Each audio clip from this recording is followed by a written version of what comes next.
What's going on there, fellas? I just wrapped up a really good, productive week of training. Just had an upper body pull workout, got home, got to eat my meals and get to bed because boy, do I need to recover.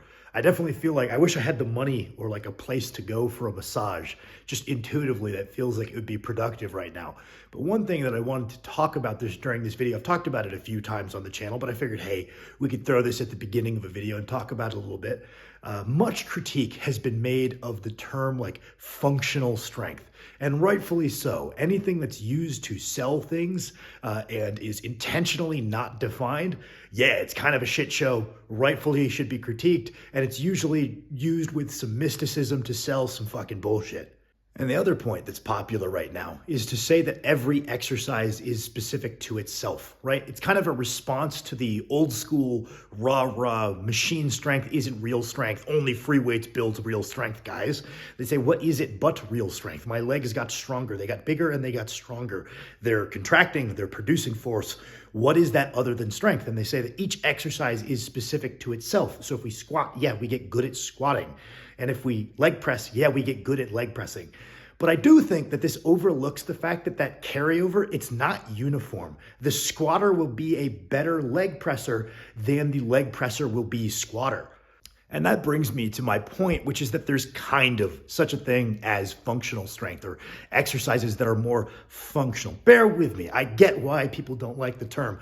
But generally, if you talk to someone who lifts casually, doesn't lift at all, and they're like, rah, you don't have that functional strength. What is the connotation of functional strength? It's generally that you're going to be able to pick up any random task and be strong at it. So while the bodybuilder might be very interested in the leg press because it's got a lot of external stability, we don't have to create that stability at other points in our body. And that's gonna let us push our legs to their absolute limit. And maybe that's gonna give us a few percent more pure muscle growth in the legs. And that's very alluring to the aesthetics-based guy, to the bodybuilding-based guy. On the other hand, having to create that external stability, we get a lot of like more passive adaptations through our trunk, through our core, that make it so, let's say me and the leg press guy, we're given a random task. There's a very high chance that the squat guy is gonna be a little bit better at that task. Not guaranteed. What if it's really like a leg press? Fair enough, right? Specificity applies. But when we have to create that stability ourselves, there's a high chance that neither of us have done this. It's a novel task. Neither of us have done it at all. There's a very high chance that that guy that's biased lifts that he require him to create stability is going to be better at it off rip. And that's what we're generously going to say is the smart guys. Hey, this guy's a smart guy, but he says functional strength. What's he mean? Let's give him the benefit of the doubt. Let's talk to this guy in good faith. That's probably what he means is that you're going to be better at taking up a novel task, right? And that strength is more likely to quickly scale to a new task. You know, and a rebuttal that a lot of people would make to this is why not just then chunk it up, right? Like if, okay, well, the leg presser's got strong legs, but he doesn't have a strong hinge. Why not do the best leg exercise and then the best hinge exercise? And then, okay, he's got a strong legs and strong hinge, but his upper back isn't very strong. Then pick the best upper back exercise. Sometimes a lot of us have to paint with a broad brush a bit at a time, right? It's like, I think single arm dumbbell rows give me this absolutely fantastic anti-rotational effect for my obliques. And I feel very strong when I go to do kind of new strongman events, when I go to pick something up in an awkward position, when I've got these heavy single arm dumbbell rows in my program. Could you argue it would be better to do like a chest supported single arm row for the lats and then do Palloff presses as an isometric anti-rotation? Yes, but that takes twice as long and is only marginally better. So from a training economy perspective, I would rather just do heavy single arm rows as my horizontal pull and not have to do two separate exercises. There's a time and a place for each of those approaches, in my personal opinion. And I was just thinking of this because a few weeks ago, I wrote up me and Kirsten's new upper body pull day that we're running every Sunday. And I was thinking about it when I was writing out the day, that, yeah, if we did these really stable, awesome machines with these good resistance profiles and these great biomechanics, I do actually believe that would probably yield a bit better response from a pure bodybuilding perspective. Maybe my upper back would be just slightly bigger.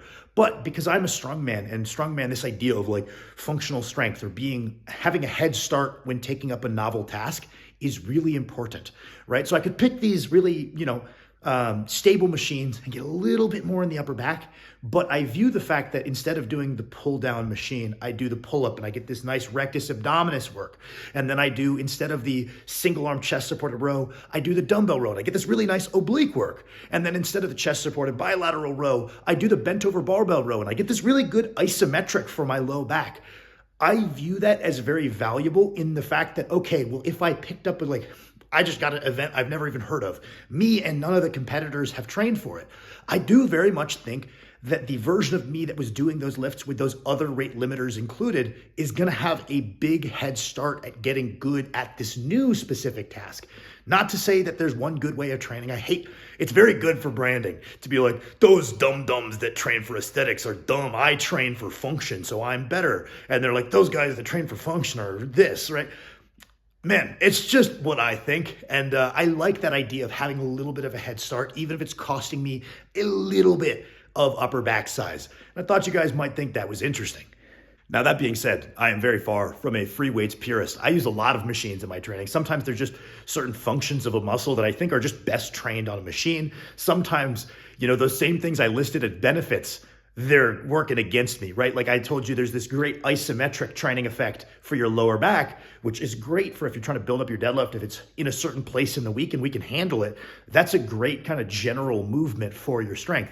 But if you have to do your horizontal pulling the day after your deadlifts, your low back is going to be shot and that's going to be kind of garbage. So those same things that I pitch as benefits in certain times are going to be cons. So I will use a chest supported row if my low back to be fried on that session. It just happens to be fresher right now with how me and Kirsten are organizing things across the week.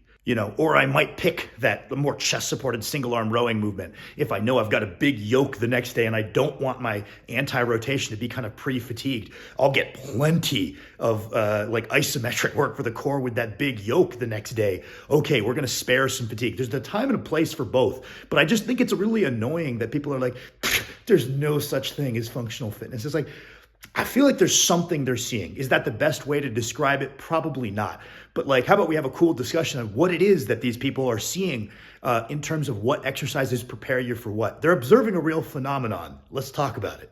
All right, and then for the regulars on the channel. What's up, guys? I'm sorry I haven't been posting very much. Max is going hard for the promotion. Kirsten's finishing up her last week of doing a lot more in-person work at the physical therapy clinic in town. We're just trying to get through this last little bit. My apologies for the lack of videos. My training's going good. I'm 15 pounds down on my cut.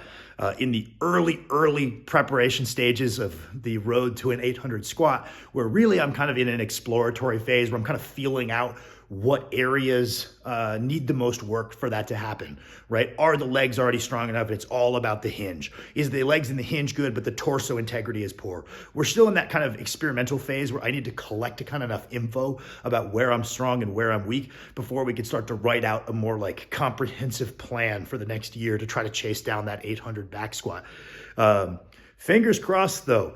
Once Kirsten's not doing as much work and having to drive way into town every day, we're going to try having her be a little bit of the videographer, editor type for the channel. So hopefully we'll see a little bit more in the way of upload frequency and a little bit more in the way of, quality of videos, maybe a little bit of editing. Just something we're trying out. She wanted to try her hand at it, and I would always appreciate the help.